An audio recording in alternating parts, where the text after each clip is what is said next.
सभी को नमस्कार।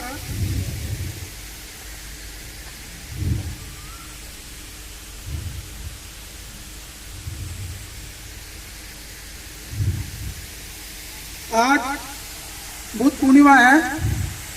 वैशाख माह की पूर्णिमा को बुद्ध पूर्णिमा के रूप में मनाया जाता है। इस दिन भगवान बुद्ध को बोध गया बिहार में बोध वृक्ष के नीचे बैठकर 6 वर्ष की कठिन तपस्या करने के पश्चात ज्ञान प्राप्त हुआ था। कुछ मान्यताओं के अनुसार आज ही के दिन भगवान बुद्ध का जन्म भी हुआ है। भगवान बुद्ध का बचपन का नाम सिद्धार्थ था। इनका जन्म 483 ईसा पूर्व लुम्बिनी वर्तमान में नेपाल राजा सुधोधन के परिवार में हुआ था। इनकी माताजी का नाम महामाया था। इनके जन्म के पश्चात ही 7 दिन के बाद इनकी माताजी का देहांत हो गया था तथा इनका पालन पोषण महारानी की छोटी बहन गोमती ने किया था। सिद्धार्थ बचपन से ही बहुत ही दयालु थे। कहते हैं ज्योतिषियों ने इनके बारे में भविष्यवाणी किया था कि यह बालक बहुत बड़ा महात्मा बनेगा और पूरी दुनिया इनके बताए हुए मार्ग पर चलेगी। और आज संसार में 180 करोड़ से अधिक लोग बौद्ध धर्म में विश्वास रखते हैं और इनके बताए हुए मार्ग पर चलते हैं। लेकिन राजा सुधोधन राजकुमार सिद्धार्थ को एक महान राजा बनाने के बारे में सोचते थे। इसलिए राजा सुधोधन ने राजकुमार सिद्धार्थ को भारतीय दुनिया से दूर रखते हुए राजमहल के अंदर ही उन्हें सारी सुख सुविधाएं दे रखी थी तथा 16 वर्ष की आयु में ही राजा ने राजकुमार का विवाह राजकुमारी यशोधरा के साथ करा दिया, जिनसे उन्हें एक पुत्र हुआ जिसका नाम राहुल रखा गया था। राजमहल में काम करने वाले लोगों की समस्याओं को देखकर राजकुमार सिद्धार्थ का मन विचलित रहता था। कहते हैं राजकुमार सिद्धार्थ के पास कई आलीशान महल थे। एक दिन सिद्धार्थ राजमहल से बाहर की दुनिया देखने के लिए निकले। सबसे पहले उन्हें एक बूढ़ा व्यक्ति मिला जिसके सिर के बाल सफेद एवं चेहरे पर झुर्रियां पड़ी हुई थी, कमर झुकी हुई थी। सिद्धार्थ उसे देखकर स्तब्ध रह गए। आगे जाने पर उन्हें एक व्यक्ति और मिला जो बहुत ही बीमार था, जो जीवन के अंतिम पड़ाव पर जीवन और मृत्यु के बीच संघर्ष कर रहा था। और आगे जाने पर उन्हें एक अर्थी मिली जिसे 4 लोग कंधा दिए हुए थे। यह सब देखने के पश्चात राजकुमार सिद्धार्थ चिंतित हो गए, मन विचलित हो गया। उनके मन में विचार आया कि एक दिन मैं भी बूढ़ा हो जाऊंगा और फिर बीमार और अंत में मृत्यु को प्राप्त हो जाऊंगा, जो जीवन की सच्चाई है। आगे जाने पर उन्हें एक सन्यासी मिले। उस सन्यासी का मन मोह माया से मुक्त था, अतः सिद्धार्थ को पूरी बात समझ में आ गई। राजकुमार सिद्धार्थ राजमहल में वापस आए और मात्र 35 वर्ष की आयु में राजमहल की सुख सुविधाओं को त्याग कर पत्नी यशोधरा एवं पुत्र राहुल को छोड़कर सत्ता की खोज में वन में चले गए। और 6 वर्ष की कठोर साधना के पश्चात बोध गया बिहार में बोध वृक्ष के नीचे बैठकर उन्हें आज ही के दिन बुद्ध पूर्णिमा को ज्ञान की प्राप्ति हुई और वे सिद्धार्थ गौतम से भगवान गौतम बुद्ध हो गए। बोध का मतलब है ज्ञान प्राप्त हुआ इंसान। भगवान बुद्ध ने पूरी दुनिया को करुणा और प्रेम के मार्ग पर चलने के लिए प्रेरित किया। उनके द्वारा दिए गए उपदेश मनुष्यों को नैतिक मूल्यों के अलावा संतोष पर आधारित जीवन जीने की दिशा में प्रेरित करते हैं। भगवान बुद्ध ने दुनिया को पहला ज्ञान दिया कि संसार में दुख है और दुखों का निवारण भी है। उन्होंने बताया कि संसार में कोई भी प्राणी ऐसा नहीं है जिसे दुख ना हो, इसलिए सुख में भी खुश रहना चाहिए। उन्होंने कहा कि अगर संसार में दुख है तो उसका निवारण भी है, अतः निवारण के मार्ग पर चलना चाहिए। दुखों का कारण मनुष्य की इच्छा है।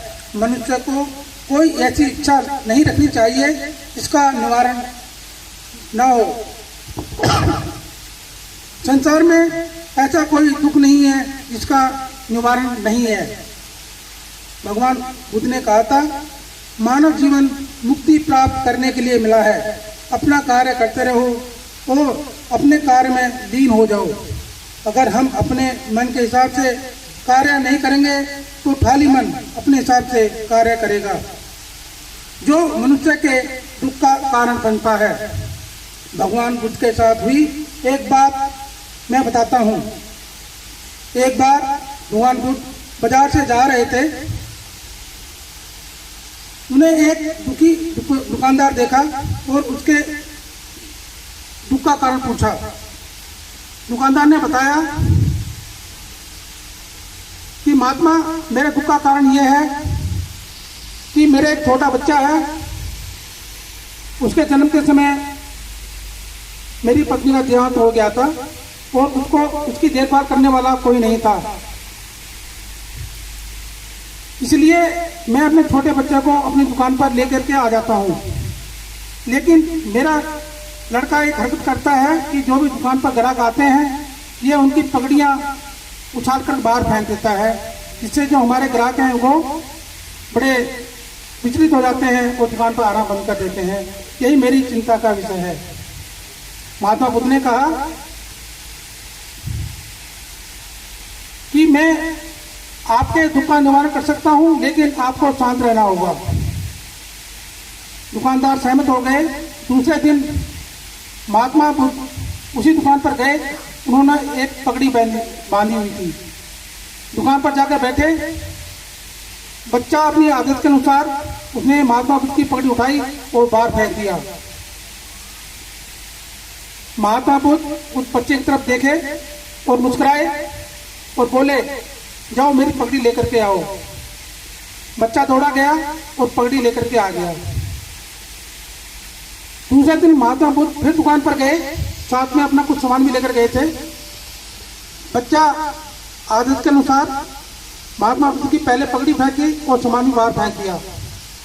महात्मा बुद्ध बच्चे को देखकर फिर मुस्कुराए तो बोले, जाओ मेरा सामान और पगड़ी लेकर के आओ। बच्चा दौड़ा हुआ गया और वापस सामान को लेकर के आ गया। तीसरे दिन महात्मा बुद्ध फिर दुकान पर गए और साथ में एक लकड़ी और एक कुल्हाड़ी भी साथ में लेकर गए। बच्चा अपनी आदत के अनुसार महात्मा बुद्ध की लकड़ी और कुल्हाड़ी को दूर फेंक दिया। महात्मा बुद्ध फिर बच्चे की तरफ देखकर मुस्कुराए और बोले कि जाओ इस लकड़ी को काटो। बच्चे ने महात्मा बुद्ध का कहना माना और बच्चे ने लकड़ी काटना शुरू कर दिया। दुकानदार घबरा रहा था, बच्चा छोटा है, लेकिन बच्चा अपने काम में मग्न रहा वो लकड़ी काटता रहा। इसी प्रकार 7 दिन तक महात्मा बुद्ध उस बच्चे से लकड़ी कटवाते रहे और 7 दिन तक लकड़ी काटने के बाद वो बच्चा भूल गया कि मुझे तो दुकान पर आए ग्राहकों की पगड़ियाँ कपड़े उठाकर बाहर फेंकने होते हैं।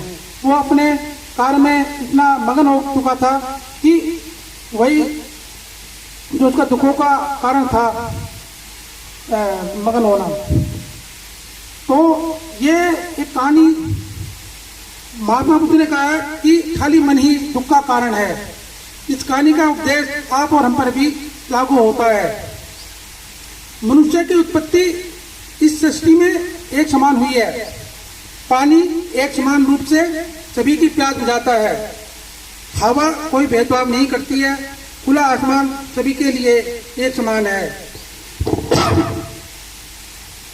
मानव से भेदभाव करके अपने संबंधों को बिगाड़ता है, जो उसके दुखों का कारण बनते हैं।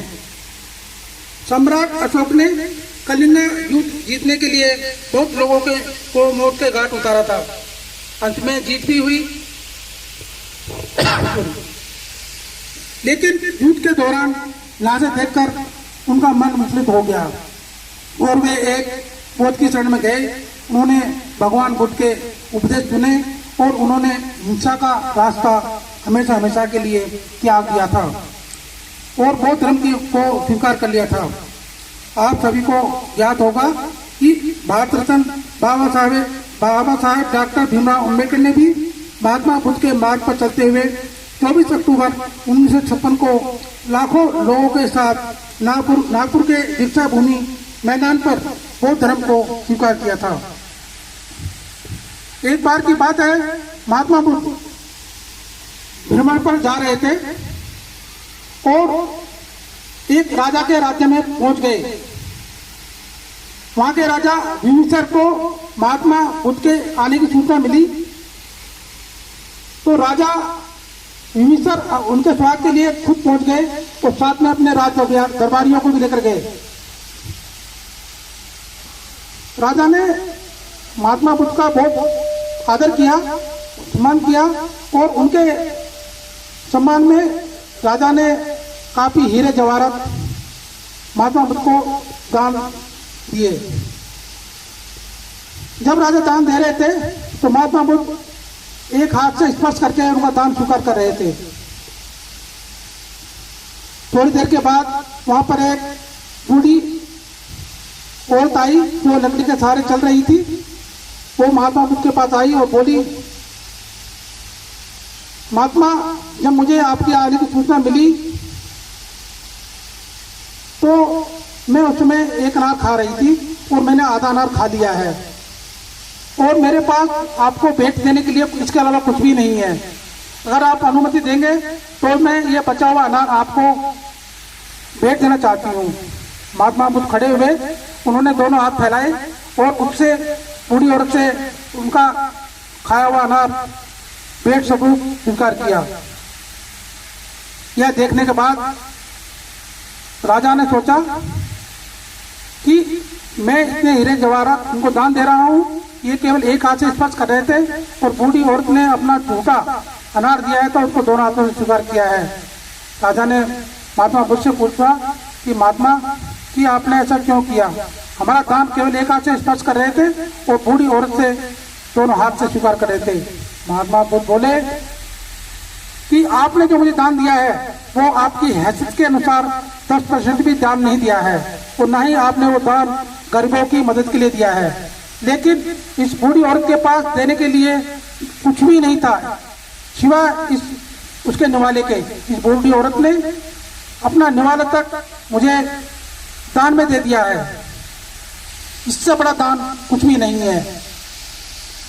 तो ऐसी महात्मा बुद्ध की कहानियां हमें प्रेरित करती रहेंगी।